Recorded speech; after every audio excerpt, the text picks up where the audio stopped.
Henri Dunant est né en 1828 à Genève, en Suisse. Adulte, il travaille dans une banque où il occupe un poste important.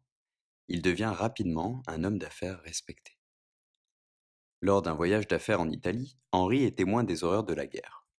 Des corps gisent partout sur le champ de bataille et beaucoup de soldats meurent. Il décide d'apporter son aide à la population. Dans une grande église d'un quartier populaire, il improvise un hôpital.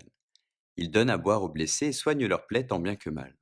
Avec son argent, il achète des pansements et de la nourriture. Le souvenir des scènes terrifiantes de la guerre pousse Henri à faire appel à de nombreux chefs d'État pour se rallier à sa cause.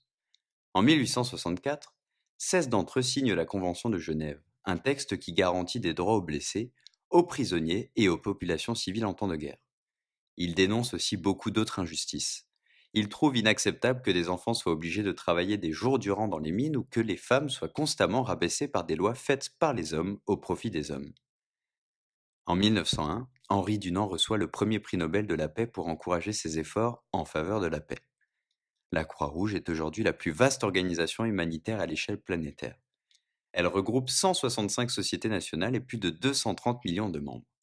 Elle a permis à des centaines de prisonniers de contacter leurs familles et a secouru des millions de sinistrés.